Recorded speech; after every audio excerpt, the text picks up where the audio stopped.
दोस्तों, करीब 2 साल पहले कनाडा के टोरंटो एयरपोर्ट से करीब पौने 200 करोड़ रुपए का सोना चोरी हो गया था।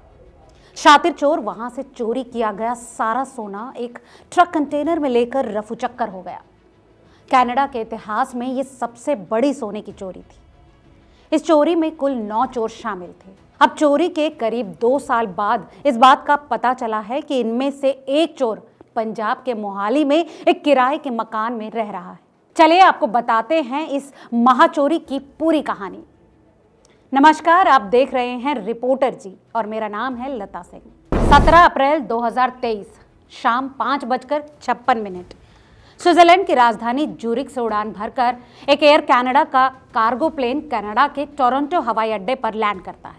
इस प्लेन में स्विट्जरलैंड की ही एक मेटल रिफाइनिंग कंपनी के 6,600 सोने की ईंटें और 1.9 मिलियन कैनेडियन डॉलर की करेंसी भरी है, जिन्हें Vancouver Boolean and currency exchange तक पहुंचाया जाना है। 6,600 गोल्ड बार यानी सोने की ईंटों का वजन 900 पाउंड यानी लगभग 400 किलो है और खुले बाजार में इसकी कीमत करीब 20 मिलियन कैनेडियन डॉलर यानी करीब 122 करोड़ रुपए के आसपास आंकी गई। इसमें अगर कैनेडियन डॉलर वाली करेंसी को भी जोड़ दिया जाए तो पूरा कंसाइनमेंट करीब 132 करोड़ रुपए का बनता है। जाहिर है एयर कनाडा के इस प्लेन में लदी ये चीजें बेहद कीमती हैं और इनकी देखभाल और सुरक्षा भी उतनी ही जरूरी थी। 17 अप्रैल 2023 शाम 6:32 सफेद रंग का एक बॉक्स ट्रक एयर कनाडा के उसी वेयरहाउस यानी कि गोदाम में पहुंचता है जहां एयर कनाडा के उस कार्गो प्लेन से उतारा गया वो कीमती शिपमेंट रखा गया है।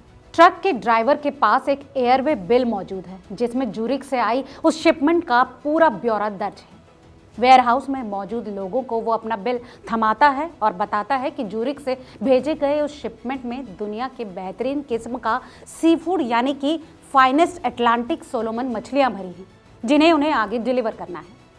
वेयरहाउस में मौजूद कर्मचारियों को दूर दूर तक शिपमेंट के अंदर मौजूद साजो सामान के बारे में कोई जानकारी नहीं। वो ड्राइवर के पास मौजूद एयरवे बिल के साथ बाकी दस्तावेजों का मिलान करते हैं और ज्यूरिख से आए उस शिपमेंट को ड्राइवर के हवाले कर देते हैं। यानी ज्यूरिख से आया सोने की ईंटों और करेंसी वाला वो शिपमेंट मछलियों के धोखे में सफेद रंग के उस बॉक्स ट्रक में लोड कर दिया जाता है और अगले ही पल वेयरहाउस से निकलकर तमाम चेक नाकों को क्रॉस करता हुआ वो ट्रक बाहर की दुनिया में गुम हो जाता है। 17 अप्रैल 2023 रात के 9:30 इस पूरी कहानी में असली ट्विस्ट तब आता है जब ज्यूरिख से भेजे गए उस शिपमेंट को रिसीव करने के लिए ब्रिंक सिक्योरिटी नाम की एक कंपनी का बख्तरबंद ट्रक एयर कनाडा के उसी वेयरहाउस में पहुंचता है। बख्तरबंद ट्रक का वेयरहाउस में पहुंचना लाजमी भी है क्योंकि ज्यूरिख की वो शिपमेंट है ही काफी कीमती। सोने की ईंटों और करेंसी से भरे उस शिपमेंट को पूरी हिफाजत के साथ वैंकूवर के बुलियन एंड करेंसी एक्सचेंज तक पहुंचाया जाना है। लेकिन एयर कनाडा के वेयरहाउस में मौजूद तमाम मुलाजिमों को तब जोर का झटका लगता है जब उन्हें वेयरहाउस में ये शिपमेंट ढूंढे नहीं मिलता। ये कोई मामूली बात नहीं है। मामला 132 करोड़ रुपए की कीमत के सोने और करेंसी के गुम हो जाने का है। दुनिया की छठी सबसे बड़ी चोरी, लिहाजा देखते ही देखते वेयरहाउस से लेकर एयर कनाडा के दफ्तरों में भूचाल आ जाता है। कुछ देर के लिए वेयरहाउस में काम करने वाले अधिकारियों और कर्मचारियों को ये समझ में ही नहीं आता कि आखिर ऐसा कैसे हो गया, लेकिन जल्द ही उन्हें इस बात का एहसास भी हो जाता है कि असल में उनके साथ सफ़ेद बॉक्स ट्रक के उस ड्राइवर ने एक ऐसा खेल कर दिया है जो बहुत भारी पड़ने वाला है।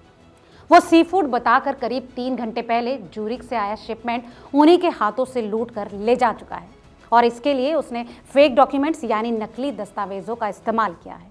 यानी ये मामला एक ऐसी महाचोरी का है जिसकी भरपाई करने में दुनिया के बड़े से बड़े रईस के भी पसीने छूट सकते हैं।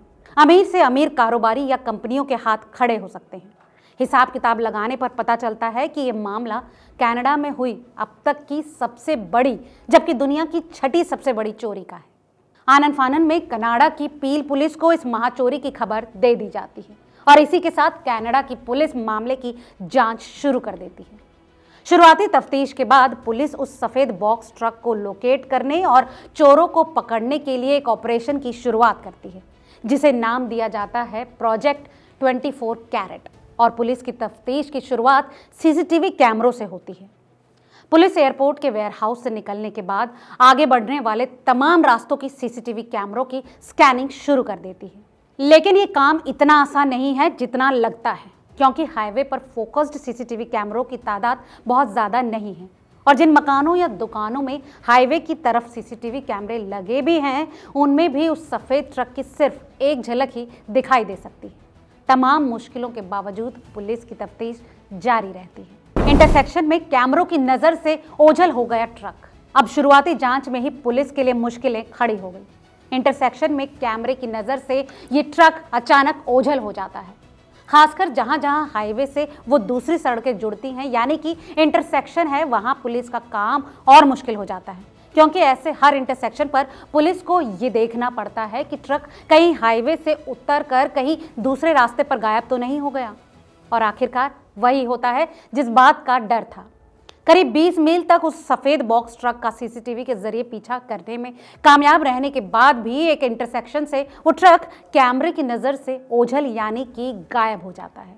दोस्तों, ये तो तफ्तीश का सिर्फ एक पहलू है। दूसरे बिंदुओं की जांच करने पर कनाडा पुलिस को इस बात का पता चलता है कि इस मामले में भारतीय मूल के एयर कनाडा का एक पूर्व मैनेजर भी शामिल है, जो इस महाचोरी के बाद अपने अफसरों को वेयरहाउस के अंदर लेकर गया था। अब पुलिस की जांच में एक और बहुत ही हैरान करने वाली बात सामने आई। पुलिस को पता चलता है कि अप्रैल में हुई इस चोरी के कुछ समय के बाद अपने काम से रिजॉइन करने के बाद वो शख्स दुबई होते हुए भारत वापस लौट चुका है। बहरहाल इस शख्स की पहचान 31 साल की सिमरनप्रीत मनेसर के तौर पर हो चुकी है। कनाडा के इतिहास की सबसे बड़े सोने की चोरी के करीब 2 साल बाद इस कहानी में अचानक एक नया ट्विस्ट आया। चोरी के मास्टरमाइंड में से एक सिमरनप्रीत मनेसर के कनाडा से भागने के बाद इसी महीने मोहाली में छुपने की खबर आई। दरअसल इस राज का खुलासा एक तस्वीर से हुआ, जिसमें सिमरनप्रीत मनेसर मोहाली में अपने घर के बाहर खड़ा है। मोहाली के सेक्टर 79 में यही उसका किराए का घर है, जहां वो अपनी बीवी के साथ छुप कर रह रहा है। चूंकि कनाडाई अथॉरिटी ने इस बाबत भारत सरकार को जानकारी दी थी और सूचना ये भी थी कि चोरी के सोने का एक बड़ा हिस्सा सिमरनप्रीत मनेसर के जरिए भारत भेजा गया है। इसी के चलते 21 फरवरी को ईडी ने इस मामले में एक केस दर्ज करते हुए सिमरनप्रीत के इस घर पर छापा मारा। हालांकि सिमरनप्रीत को अभी तक गिरफ्तार नहीं किया गया है। अगर वो गिरफ्तार हो भी जाता है तो पहले सोने की तस्करी के मामले में उस पर भारत में मुकदमा चलेगा, और वैसे भी भारत और कनाडा के बीच के रिश्ते फिलहाल ठीक नहीं हैं। फिलहाल इस पूरे मामले में कुल 9 लोगों के नामों का खुलासा हो चुका है। इस खुलासे की शुरुआत चोरी के 5 महीने बाद यानी 2 सितंबर 2023 को तब हुई, जब अमेरिका के पेंसिल्वेनिया में अमेरिकी पुलिस ने ट्रैफिक नियमों के उल्लंघन के सिलसिले में डुरंटे किंग मैकलेन को गिरफ्तार किया। मैकलेन उस ट्रक का ड्राइवर था जिस ट्रक में सोना चोरी कर ले जाया गया था। धीरे धीरे पुलिस को इस चोरी में शामिल दूसरे किरदारों के बारे में भी जानकारी मिलने लगती है। बहरहाल कनाडा की इस महाचोरी के मामले में पुलिस ने अब तक 6 लोगों को गिरफ्तार कर लिया है, जिनमें से 5 कनाडा से ही गिरफ्तार किए गए हैं, जबकि अमेरिका के इस मामले में सबसे अहम कड़ी यानी कि उस सफेद बॉक्स ट्रक के ड्राइवर को अमेरिकी पुलिस ने पकड़ा। दोस्तों, कनाडा में हुई इस महाचोरी की कहानी का एक अफसोसजनक पहलू ये भी है कि गिरफ्तार 6 लोगों में 2 भारतीय मूल के हैं, जिनमें एक 54 साल का परमान सिद्धू जबकि 40 साल का अमित जलोटा भी शामिल है। अब जानते हैं कि आखिर चुराए गए इस 6600 सोने की ईंटों का आखिर इन चोरों ने किया क्या। पुलिस की माने तो चुराए गए इस सोने की ईंटों में से ज्यादातर ईंटों को चोरों ने पिघला दिया था, ताकि उन्हें बाजार में बेचना मुमकिन हो सके। असल में जूरिक से भिजवाई गई सोने की सारी ईंटों पर सीरियल नंबर छुपे हुए थे। इस वजह से उन्हें खुले बाजार में बेचना मुमकिन था ही नहीं। ऐसे में चोरों ने अपना दिमाग लगाया और ईंटों को पिघलाना शुरू कर दिया। फिलहाल पुलिस को ज्यादा तो नहीं, लेकिन उन पिघलाए गए सोने की ईंटों से बने सिर्फ 6 ब्रेसलेट हाथ लगे। दोस्तों, एक बात जानकर आपको वाकई हैरानी होगी कि इस पूरी चोरी का आइडिया इन सभी चोरों को एक मशहूर वेब सीरीज देखकर आया। इन चोरों को नेटफ्लिक्स के मशहूर सीरीज मनी हाइस्ट को देखकर आया था। यानी इसी सीरीज को देखकर इन चोरों ने इस वारदात को अंजाम देने का आइडिया चुराया। कनाडा में हुई 1.9 मिलियन करेंसी और सोने की 6600 ईंटों की चोरी पर यह थी हमारी खास रिपोर्ट। आपको आज का ये वीडियो कैसा लगा हमें कमेंट करके ज़रूर बताएं, और ऐसी तमाम और खबरों के लिए जुड़े रहिए रिपोर्टर जी के साथ। बहुत बहुत शुक्रिया।